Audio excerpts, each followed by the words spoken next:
O que esperar dos quatro grandes do Rio para esse Brasileirão 2024? Temos aí Flamengo, Fluminense, Botafogo e Vasco. E aí, Didi? Olha, vou começar pelo Vasco. Presidente novo, Pedrinho, ele acho que ele percebeu o que a SAF consegue fazer pelo Vasco. Só que ele não pode falar sobre a SAF, foi feita aquela coletiva que ele realmente falou assim, olha, a SAF vai nos ajudar, mas eu não posso falar como, não posso dar maiores detalhes.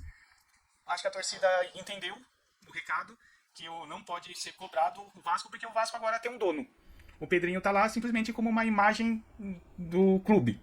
A parte financeira, a parte de futebol realmente pertence a 777.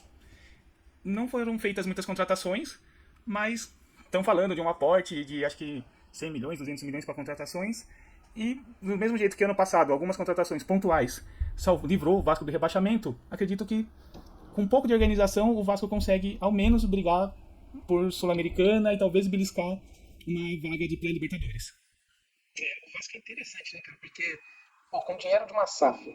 Aí você tem o Pedrinho que manja muito de futebol, é bem relacionado, um cara do bem, chegando na presidência. Aí você tinha ali o Marcelo Matos como homem forte de futebol, Sim. fazendo contratações.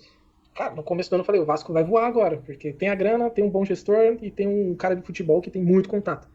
Só que parece que desandou tudo, né? Já mandaram embora o Marcelo Matos, já saiu do Vasco. O Pedrinho tá lá com uma mordaça, não pode falar nada. Não sei se é bom o relacionamento dele com a galera do 777, lá, os gestores, mas aparentemente não. Então, o que tinha tudo para dar muito certo, né? Uma torcida imensa, um apoio imenso Sim. ali, já fica aquele clima meio broxante, assim, putz, será?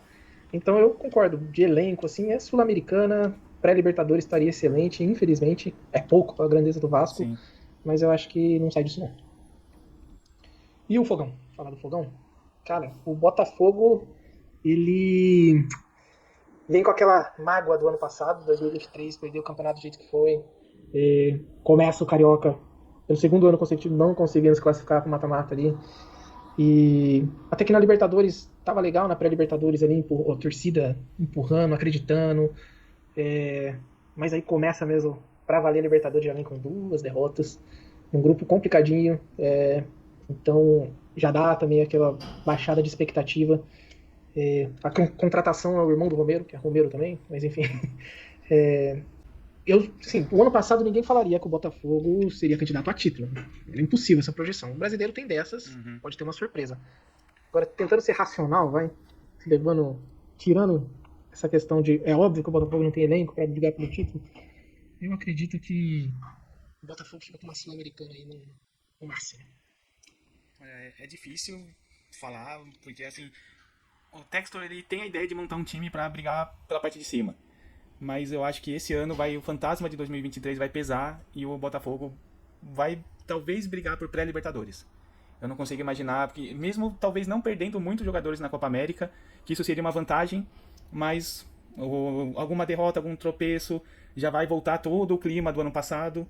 Então eu acho que briga, não vou dizer meio de tabela, mas é uma Sul-Americana para brigar por pré-Libertadores. Pois é, e do Textor, cara, eu tenho umas dúvidas assim, porque ele comprou uma briga com o futebol brasileiro, né? Uhum. E também comprou uma briga ali com o presidente da CBF. Eu não acho que é muita vantagem você criar uma. Num país estranho que nem o Brasil, a portuguesa já comprou briga com a CBF, o Gama já comprou briga com a CBF. Ah, mas o Botafogo é muito maior. É evidente, é gigante perto desses clubes, mas eu não acho que é uma boa. Parece que não tá indo na direção correta, sabe? Ou o Textor, ele tem uma prova irrefutável de tudo que ele tá falando. E aí a própria CBF vai se sentir pressionada e alguma coisa pode beneficiar o Botafogo. Tipo, o árbitro vai entrar com mais atenção, vai evitar aquelas faltinhas bobas. Ou o Botafogo pode ser prejudicado, eu acho, por essa compra de briga com o futebol brasileiro, sabe? Então eu tô ansioso pra ver o que vai rolar aí do Botafogo. O Cajuru, inclusive, senador, ele tá querendo abrir uma CPI e esperar a prova que o tanto o Textor fala que o futebol tá manchado, que é todo um esquema grandioso pro Palmeiras levar o título. Agora é aguardar essa papelada. Pois é, vamos ver. E o Flusão? Bom, o Fluminense teve algumas perdas, alguns atletas, não foi.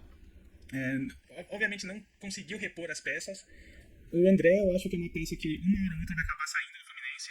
Várias convocações na seleção brasileira. Eu ainda acredito no dinizismo.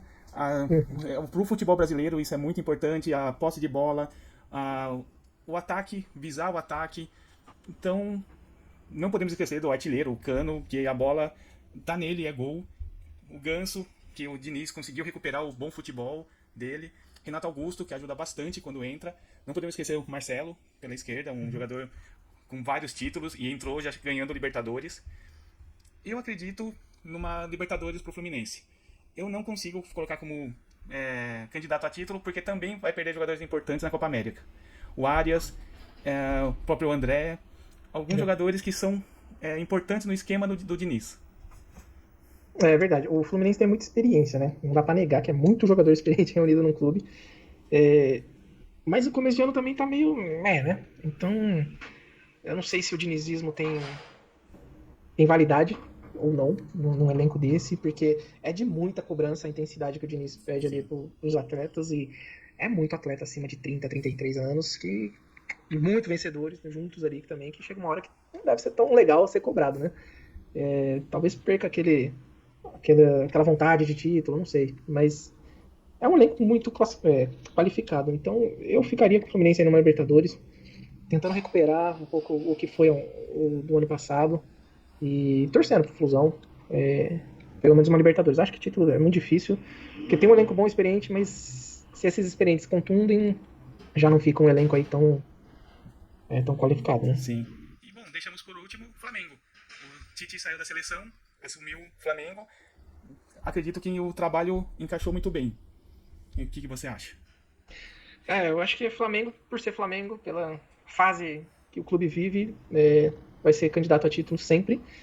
Vem um treinador vitorioso, que consegue muito bem fechar a casinha ali também. Você vê que é um clube difícil, um time difícil de tomar gol. Tem muita qualidade, mas muita qualidade em todas as posições. Tem 2 times bons, dos 2 times. Elenco titular e reserva brigaria por algo. Lógico, o titular por título vai sofrer muita perda na Copa América.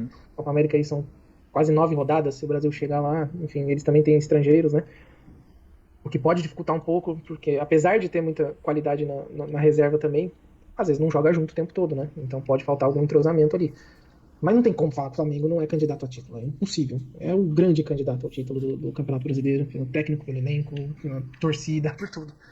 Então, pra mim, acho que fecha aí Flamengo e Palmeiras, que a gente já falou, e Atlético Mineiro aí como os candidatos. É um dos 3. O Flamengo com a Arrascaeta, com o Pedro, o Gabigol, a gente não sabe como é que vai, qual é o futuro, qual é o destino, mas o Cebolinha voltou, o Tite recuperou o bom futebol do Cebolinha, o Bruno Henrique é reserva, mas entra sempre bem. É um dos candidatos fortes ao título. Mas o Brasileirão tem sempre surpresa, né? Vamos ver. Vai que eu cresci uma belisca aí. Tem a nova contratação que mostrou que no X1 ele vai bem. Pois é. Então é isso, né, Gi? Acho que fechamos aí os times do Rio. E vamos pro próximo, então? Sim, temos ainda que falar dos times de Minas, time do Rio Grande do Sul, os outros times do Sul. Vamos fazer uma projeção para esse Brasileirão. Beleza, um abraço. Um abraço.